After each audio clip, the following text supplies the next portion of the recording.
Good afternoon. Welcome to Nigerian Tribune Online TV. I'm Temitope Adegbui, and my co-host this afternoon is...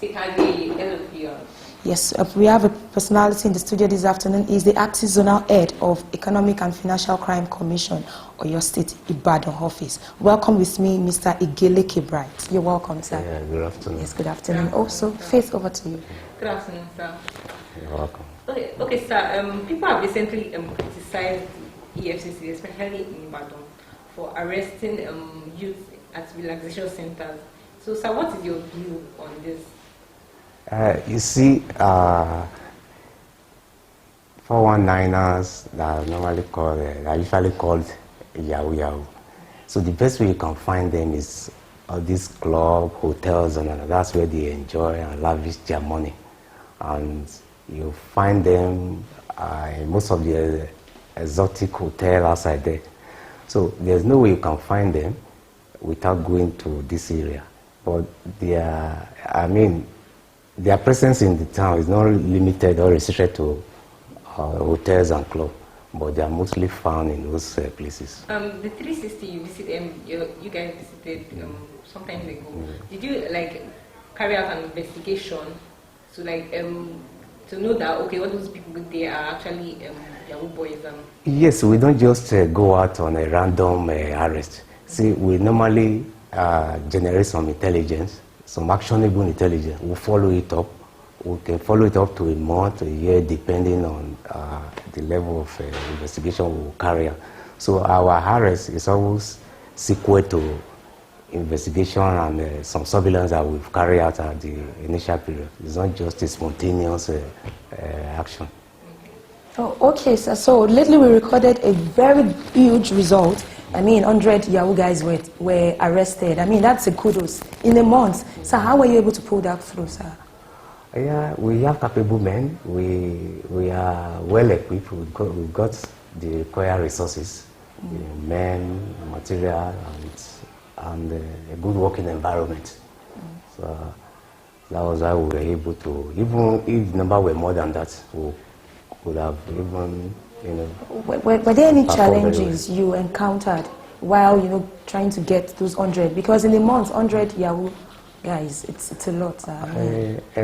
We are up to the task anyway, but there are some challenges. People always try to put out resistance. And the way we operate, we are not violent, we don't coerce people, we don't force people against their will. So we always kind of try to talk to them, say, come, if you are not into Yahoo, submit yourself freely or whatever. So we want to put out resistance, but those are some of the challenges that we face. Because people want to put on some resistance and say, no, I'm not going anywhere, I'm not a Yahoo person. But we always tell them, if you're not a Yahoo, you can prove that by just submitting yourself to initial screening or whatever. So those are just the challenges we so you mean by just talking to them calmly, you're able to get 100 Nigerians to the Yahoo guys to turn up? Just that? It's not as if they willingly submit themselves. Okay. Because merely looking at them, because sometimes you get to some places, maybe there are some ladies there or whatever. If you look at the record of our arrest and conviction, because see, female, they are not that much. So in some cases, because they are with their girlfriend and whatever, so we wouldn't want to put up resistance. We just tell them, no, you are not a Yahoo boy, but we have some information that you associate with Yahoo person and whatever.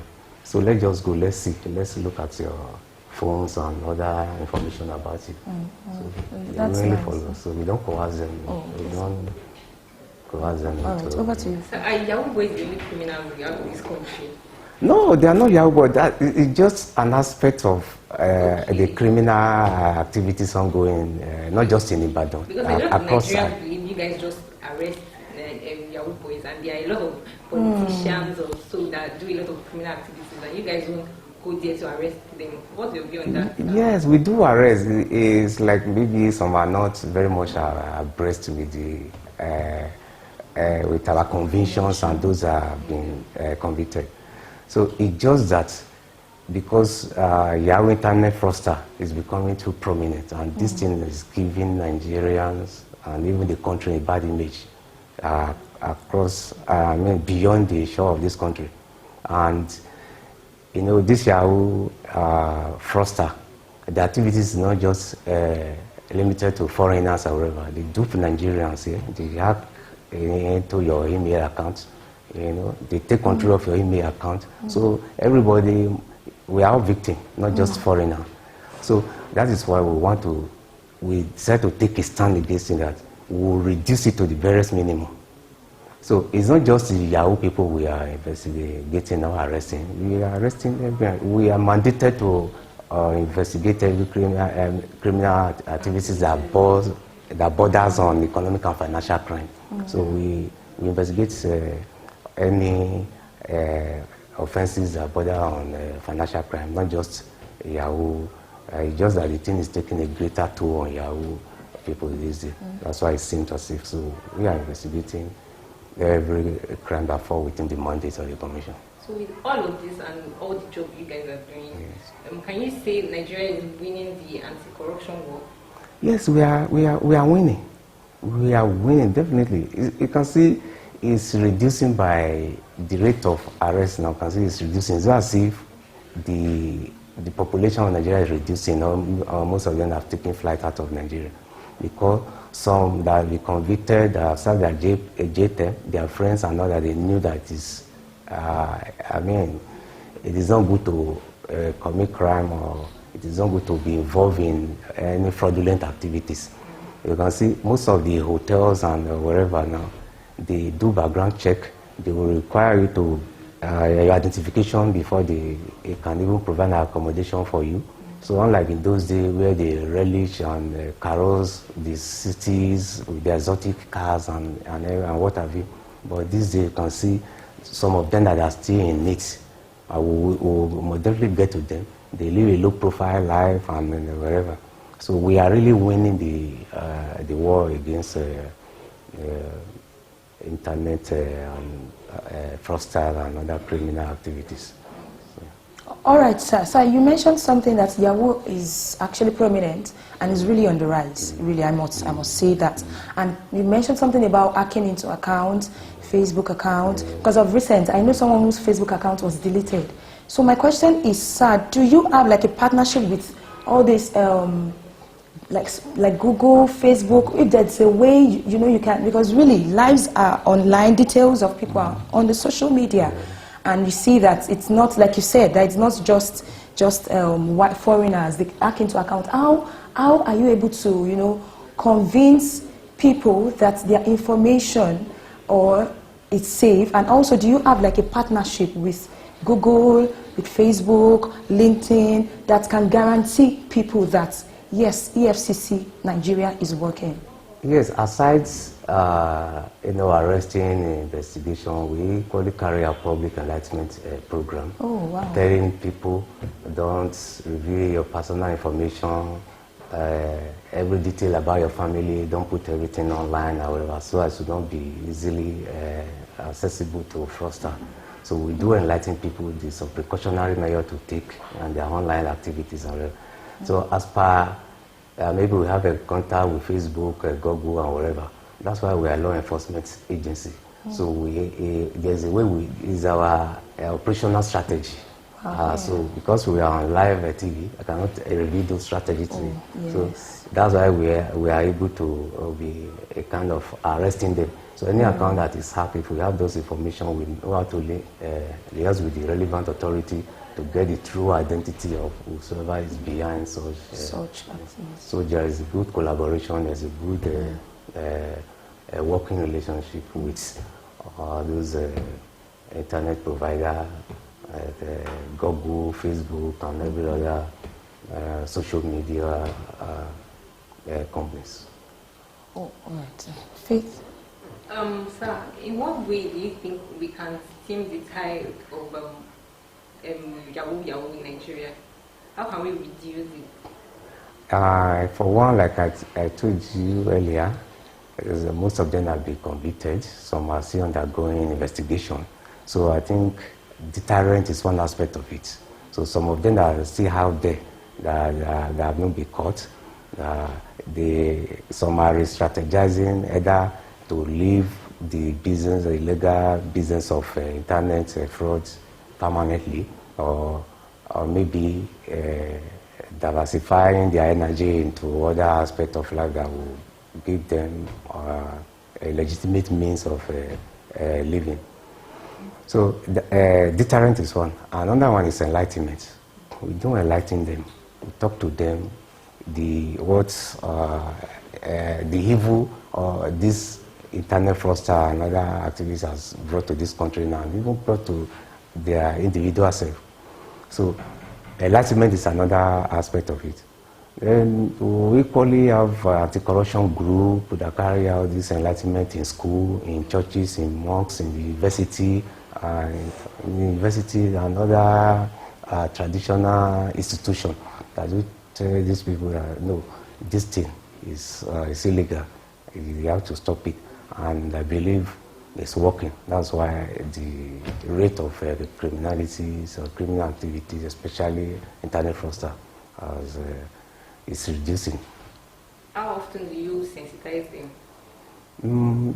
We don't have a definite schedule time. Okay. It's something that is being done online all the time, okay. Just like what we are doing now. Some people will listen to, watch it and listen to it. They will have to learn one or two things. So we are a religious body. We believe they are sensitizing them, educating, enlightening them, and warning their congregation. The same thing is happening in other religions, the Muslims and whatever. So it's a continuous process. All right, so thank you very much. Our last question for today is just, your advice for youth and for the society at large. What do you have to say to the youth out there, especially those peradventure who don't have a job yet and maybe are considering picking up due to peer pressure and all? What's your advice for them and the society? Yeah, to the youth, I will enjoy them to occupy their minds with positive thoughts. They should be optimistic. They should not look at it as, oh, I'm a graduate now, I'm in university, I'm suffering, I don't have enough money, I can't live like my friend. Let me start cutting corner, let me start looking for.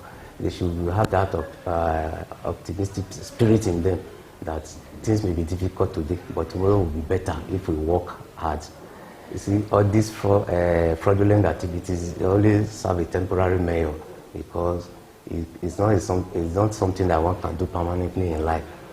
And again, they should strive to grow, not to blow, because everybody now want to what they call blow. That is, they want to make it a quick way of enjoying life. So you see, slow and steady win the race. You may do a legitimate business with this few months, a year. You could be a very known person. From a mere obscurity, you can come to an admirable limelight by doing a legitimate business.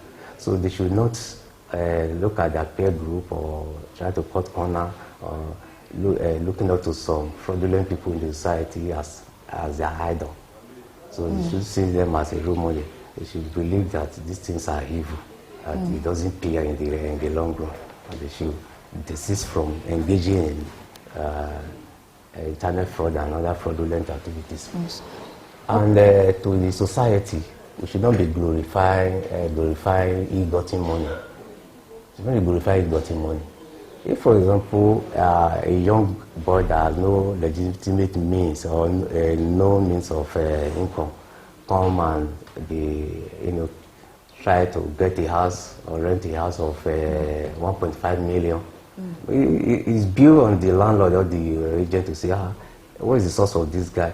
So it's high time we stop glorifying ill-gotten wealth and whatever. So by the time we are condemning these people, will look at it and know I will be questioned. I will not be respected in society. Because as long as the society keep respecting them, keep honoring them, giving them chieftaincy title, recognizing them in social gathering and whatever, so it's showing a negative signal. It's still giving a negative impression, a kind of embodying them to to continue their nefarious activities. So the society, we should start questioning some of these people whose lifestyle is suspicious and whose means of income is not commensurate with their known means of income. Yes. So what about the government, sir? Yeah, the government on its own, that's why they set up institutions like the EFCC, the SCPC, and other law enforcement that is checkmating all of these things, that is investigating and prosecuting them. So to the government should strengthen this institution, give them the necessary enablement to really able to carry out the investigation and prosecution, and giving all the necessary encouragement. Because to fight corruption, the support must start from the top. Yes. If the support base is not there from the top, it can't work. And if it works, it will not work appropriately. So the government, I believe President Buhari, one of his avowed policy is to ensure that corruption is eradicated in Nigeria. He says that if we cannot kill corruption will kill us. So we must kill corruption. So the government has taken that position, and it is surely we must kill corruption. Yes. Thank you very much, sir. Over to you, Faith. Final question, sir. Okay, last Friday, the National Youth and Service Corps, NYSC, they had a work with the EFCC. So are they collaborating with you now, or why was your work organized? Yes, the anti-corruption work, which was tagged Youth Work Against Corruption, it was jointly organized by the EFCC and the National Youth Service, that is the NYSC. Yeah. You see, if you look at the Youth Corps member, they are mostly youth. So they collaborate with the EFCC to really send a message to the youth out there that it is time for us to stop corruption, to fight against corruption. We are the leaders of tomorrow. We should take a stance, because a journey of 1,000 miles starts by taking the first step. So the youth should take that step, should take that stand today against corruption. So that was why the need for the EFCC and the NYC to collaborate and carry out a joint program, which was tagged anti-corruption work. All right. Thank you very much. You're welcome.